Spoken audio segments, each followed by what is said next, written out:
Laissez-moi vous raconter une histoire.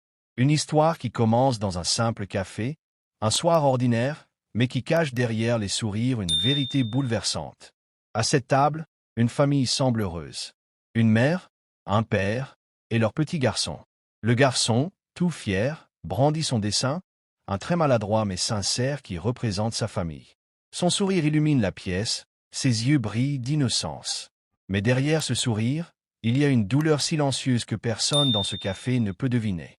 La mère baisse les yeux, les mains tremblantes. Elle tente de sourire, mais son cœur est lourd. Elle sait que ce moment pourrait être l'un des derniers qu'ils passent tous les trois ensemble. Car elle cache un secret, une vérité qu'elle n'a pas encore eu le courage de révéler à son mari ni à son fils. Depuis des mois, elle lutte contre une maladie qu'elle garde pour elle. Elle refuse de se montrer faible, elle refuse que son fils grandisse dans la peur de perdre sa maman. Alors elle sourit, même si son corps souffre. Elle dessine avec lui, elle rit avec lui, elle fait semblant, pour protéger son enfance. Le père, élégant dans son costume, regarde son fils avec tendresse.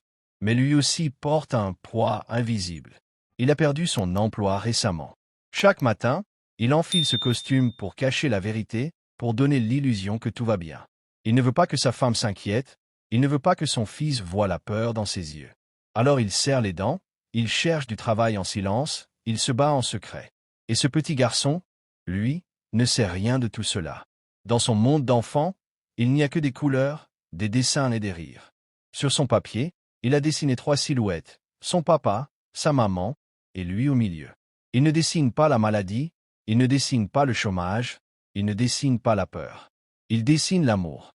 Ce dessin, qu'il brandit avec fierté, devient une leçon. Car au fond, cet enfant rappelle à ses parents une vérité qu'ils avaient oubliée. La force d'une famille n'est pas dans la richesse, ni dans la santé parfaite, mais dans l'unité. Dans la manière dont on se soutient malgré les épreuves. La mère prend une profonde inspiration. Elle regarde le dessin, puis son fils, puis son mari. Et soudain, elle comprend. Elle n'a pas besoin de porter ce fardeau seule. Elle pose sa main sur celle de son mari. Pour la première fois depuis longtemps, elle ose lui dire la vérité, d'une voix tremblante. « Chérie, il faut que je te parle. » Le père, surpris, la fixe. À son tour, il hésite, mais il sent que le moment est venu. D'une voix cassée, il avoue. « Moi aussi, j'ai quelque chose à t'avouer. » Et là, devant les crayons de couleur, devant ce dessin d'enfant, les masques tombent. Les larmes coulent, les vérités éclatent. Mais au lieu de les briser, elle les rapproche. Le petit garçon, sans comprendre ce qui se passe, tend à nouveau son dessin et dit avec innocence. « Regardez, c'est nous, on est ensemble, toujours. » Ces mots simples frappent leur cœur comme une évidence. Oui, ils sont ensemble. Et tant qu'ils restent unis, rien ne pourra les détruire. Ce soir-là, dans ce café, une famille n'a pas seulement partagé un repas. Elle a retrouvé l'essentiel, l'amour, la vérité et l'espoir. Et parfois, il suffit d'un simple dessin d'enfant pour rallumer une lumière dans les ténèbres. Ce soir-là, tout semblait paisible dans ce café. Les lumières tamisées baignaient la salle d'une douce chaleur, et l'odeur du café fraîchement moulu emplissait l'air. Pourtant, à cette petite table ronde, l'ambiance était bien différente de ce qu'elle paraissait. Le petit garçon, Thomas, avait 6 ans. Ses yeux pétillaient d'innocence. Il avait passé toute l'après-midi à dessiner dans son carnet, attendant ce moment précis, celui où il pourrait montrer à ses parents sa création. Il leva sa feuille avec fierté. « Regardez, papa, maman, c'est nous 3. On est heureux, on sourit. » Sa maman, Claire, sentit son cœur se serrer. Elle regarda le dessin avec un sourire forcé. Le dessin était simple, 3 personnages main dans la main, sous un grand soleil. Et au-dessus, l'enfant avait écrit maladroitement « Ma famille pour toujours ». Ces mots, aussi naïfs soient-ils, percèrent le cœur de Claire. Elle baissa les yeux, incapable de soutenir le regard de son fils. Son mari, Marc, posa doucement sa main sur son épaule. « Il est magnifique, ce dessin, » dit-il d'une voix douce. Mais dans son esprit, une pensée lui brûlait. Comment lui dire que la vie n'est pas toujours comme il la dessine? Claire respirait difficilement. Depuis plusieurs mois, elle faisait semblant. Ses nuits étaient longues, ses douleurs de plus en plus fortes, mais elle cachait tout.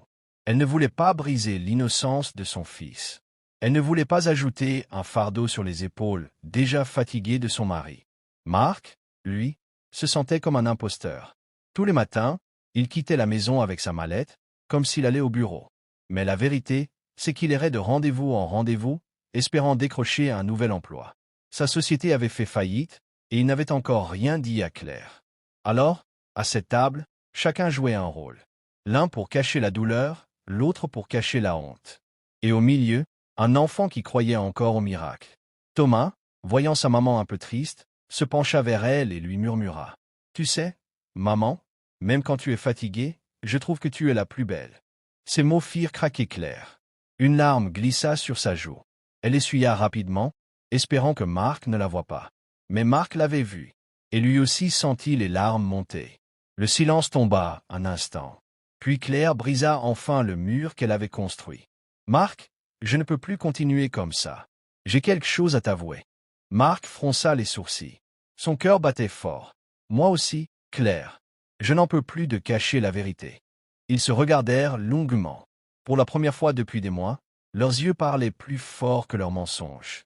Claire inspira profondément et lâcha, d'une voix tremblante. « Marc, je suis malade.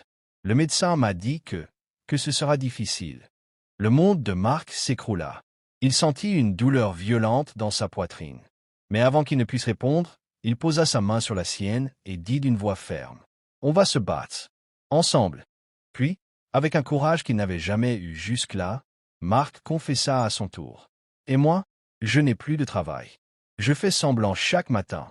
Je ne voulais pas t'inquiéter. » Claire resta figée. Les mots lui firent l'effet d'un coup de tonnerre.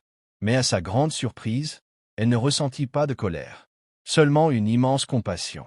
Elle serra sa main plus fort. « Alors, on arrête de se mentir. On traverse ça ensemble. Plus jamais seul. » Thomas, ne comprenant pas toute la profondeur de la discussion, tendit à nouveau son dessin et s'exclama avec son petit sourire lumineux. « Vous voyez, on est ensemble, c'est ce qui compte. » Et dans ce café, quelque chose changea. Ce dessin, simple et coloré, devint leur promesse. Peu importait la maladie, le chômage, les larmes, tant qu'ils avaient l'amour, ils avaient déjà tout. Les semaines suivantes furent difficiles. Les rendez-vous médicaux s'enchaînèrent. Les recherches d'emploi échouaient souvent. Mais à présent, ils n'étaient plus seuls à porter leur fardeau. Chaque soir, ils se retrouvaient autour de cette même table, à dessiner, à rire, parfois à pleurer. Et chaque fois que l'un d'eux faiblissait, Thomas brandissait son dessin et répétait « Regardez, ma famille pour toujours. » Ce simple bout de papier finit par devenir leur plus grande force. Parce que parfois, il suffit d'un enfant, d'un sourire et d'un dessin pour rappeler au monde que l'amour est plus fort que tout.